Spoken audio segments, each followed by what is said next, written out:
Media and democracy. Till now we discussed what is a media. The plural form of medium is media. Then we discussed how the technology has added for media. What is the role of money in media? Now, what is the role of media in democracy? Democracy is a form of government, as we all know. It is run for the people, by the people, to serve the people. So, when people are the ultimate deciders of what the government should do or how the government should function, whether the policy has to be approved or not, once the election comes, they will be the real masters to decide who will be becoming the next prime minister, president, or the party which has to come to power for the next term. So in this process of elections or this process of going for elections, people should know how did the government function for the past 5 years. Then only it will be easy for the people to decide whether the government functioned properly or not, and whether we have to enhance the period of the government and give one more term, or shall we change the government and put a new party in place to form a new government. So that's why the role of media has become very crucial in democracy. Now in democracy, how do media play a vital role? First thing, it brings to us daily the news. What is the government doing? What are the policies that are discussed by the state ministers in the legislative assembly? How the programs are being planned? By when the programs are going to be completed? It brings the live telecast of the debates which are happening in the legislative assembly. It covers all the aspects in detail. It brings for us live presentations of what is happening in the assemblies. It gives the live information of the minister's speeches. It gives the live debates of between the question and answer sessions of the legislative assembly. It brings for us the no confidence motion live telecast. It brings every aspect in detailed and minute information for us in the media. Once it is covered in news, you also find what are the other latest happenings across the world, not only in our state in the legislative assembly. What happened in public places? A car has hit and run up. A bench car has come and hit and run up. So a boy was killed with that incident. A boy lost his life. So all these kind of happenings. We have a chain snatchers coming over bikes and pulling the chains of the woman and taking her. So like this, there are many other aspects which are happening around us.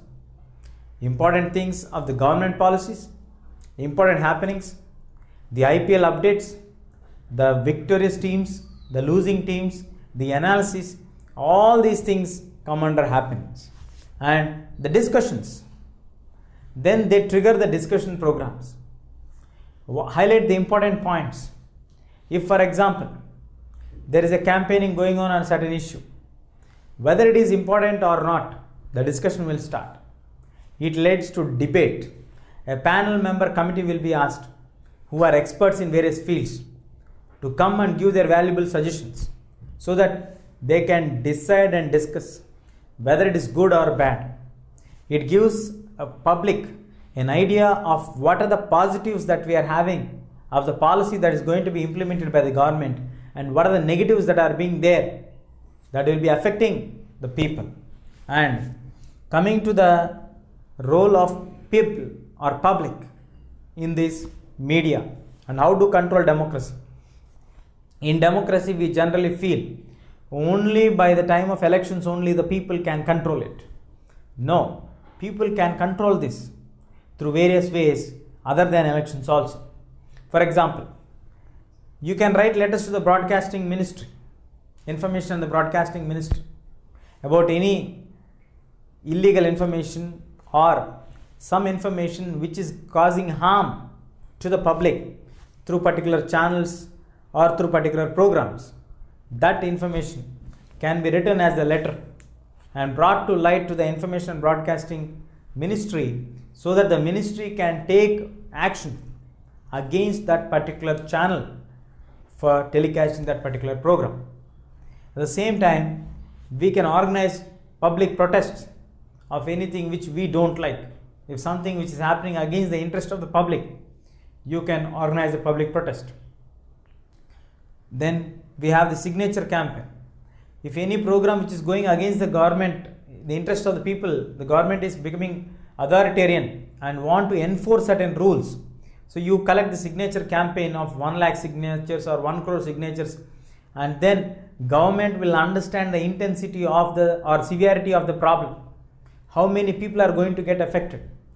For example, Narmada Bachao Andol, where Medha Patkar became a famous social person because she fought for the rights of the tribal groups who are being displaced and no alternatives are being provided for their livelihood.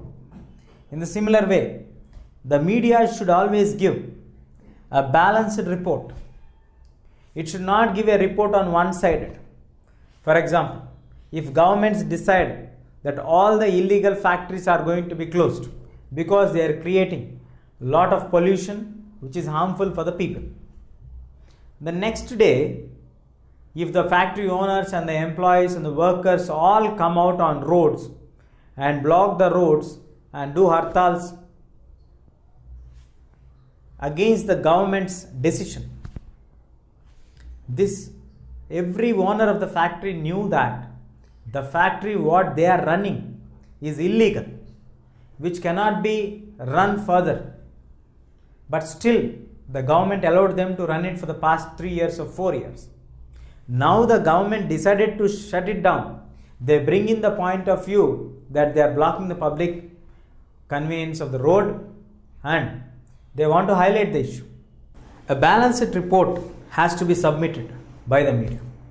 As we discussed about the factory problems, when government has decided that government is going to shut down the factories which are giving or which are emitting more pollution, automatically it affects the lives of the people those are working in that factory. So the analysis of the report should be in such a way that every version and every angle of the issue has to be highlighted. The detailed report has to be given and which has to be balanced. What is the importance of the government's action and how it is going to affect the people, the public in the larger scale, and also the concerns raised by the workers. So what is the government going to do if an employee or a worker is losing his job?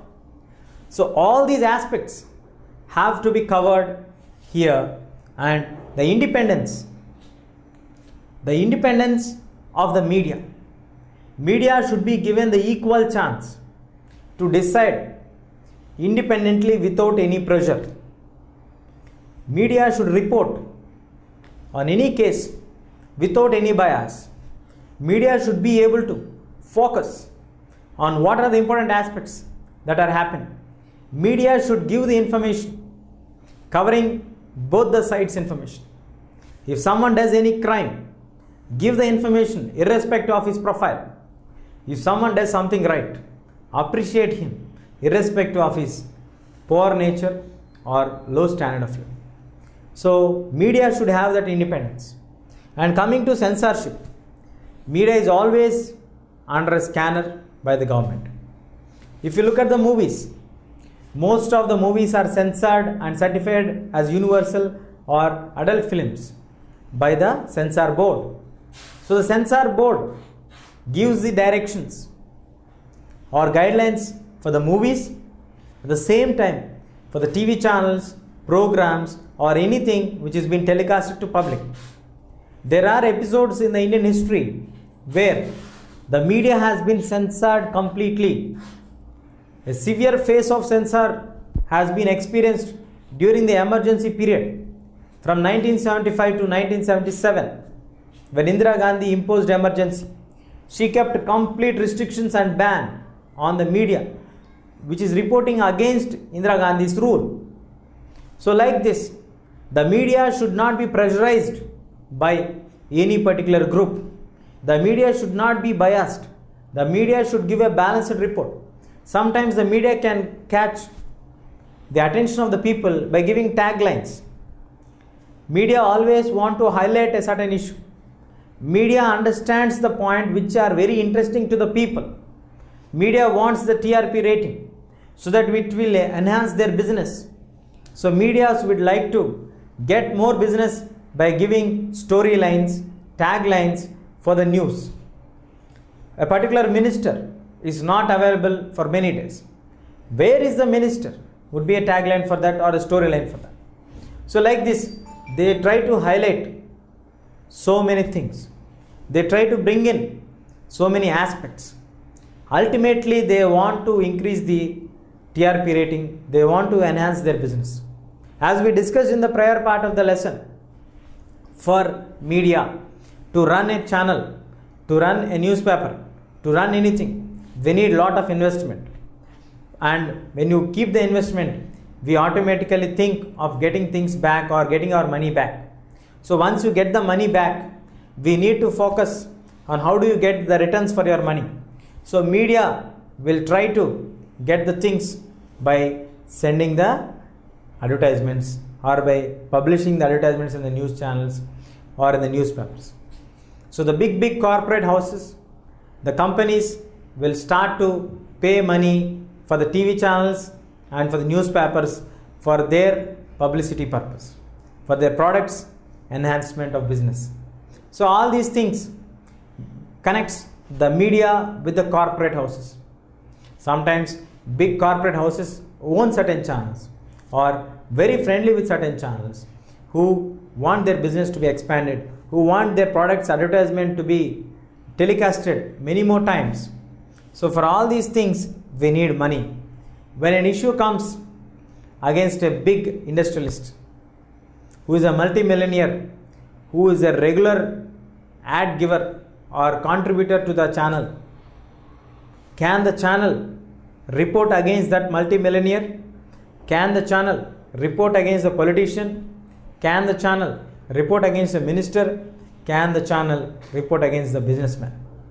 Because money is the utmost requirement of most of the channels, most of the media professionals. So sometimes the media can also be biased. Sometimes media doesn't focus on certain issues. Sometimes media highlights the other side of the issue to a very extreme level, so that people also try to understand it in that way than this way. Setting agendas. Media or TV. In media, the important one is TV. When any program is being telecasted, for example, a film actor, a film star, a political star, a politician comes to a particular program,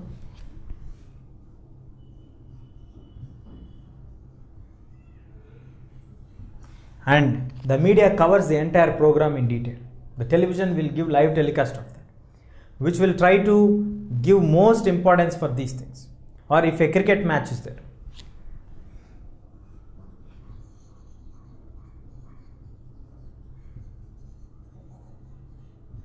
the entire cricket match is given in live telecast for at a stretch of 7 hours to 9 hours, where it covers everything. Important programs all will be cancelled by giving the live telecast of the cricket match. So if any news related to cricketers, related to politicians, related to film stars, it becomes a highlighting one. Films, movies, politics, cricket. So any news which is giving information about films, movies, politics or cricket will get the attention of millions of people. So the media wants to highlight all these issues and want to enhance the business. At the same time, media should be balanced. That's what we discussed in the democracy. What is the role of media? So why media should be balanced? Because there are people who are suffering with lack of drinking water. In states like Maharashtra, in the district of Latur, where many people struggle to get drinking water. 4 days once they get water. So they need to store water for days to drink their water. While on the same state, in one other side like in Pune or in Mumbai, you get lakhs of liters of water poured out for the IPL matches. So media should report both the issues equally. The wastage of water as well as the importance of water. Media should create an agenda which is useful for the public, which opens the eyes of the public. Media brought to light that there are harmful pesticides, chemicals in the Maggi noodles, which question the safety of the public. Later, it went under scan, the safety measures are being taken, the product has been re-released. Then Coca-Cola's drinks, where they contain high amount of sugars, which will really affect the people's health. So all these things, really they are very, very important, which had to be addressed seriously. And as the time passed on, we also need to understand that media is nothing but, it is a process through which you get the information. Once you get the information, the medias are setting agendas.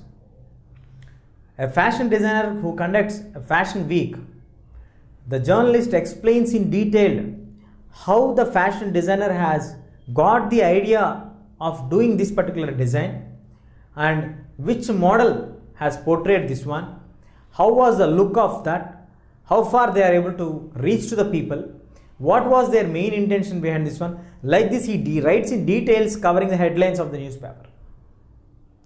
But at the same time, the houses of the slums in the Mumbai suburbs are being demolished by the government. That catches headline, normal lines somewhere in the city page at a very small note. So there should be a balanced report, and people, especially public, should have that understanding. When they get a report, examine the report. What information am I getting? On whose point of view am I getting this information? Am I getting it in the neutral way, or am I biased with some particular point of view? Am I neglecting certain points? Am I considering certain points more? Am I being focused towards one side? So the report should give you the information. You have to decide whether it is a balanced report or not, or a biased report or a one-sided report. Once you get it confirmed that there is a balanced report or a normal report or a biased report, you need to focus clearly on that. Understand the report clearly. Don't be judgmental on the report given to you. Decide, analyze, conclude. Then you come to a conclusion stating whether it is a biased report. So what angles are being neglected? What other angles are being focused? So media plays a very, very vital role. This is how we understand the role of media in the present century. If you like this video, please give a thumbs up. Please subscribe to our channel to get more videos on CBSE syllabus.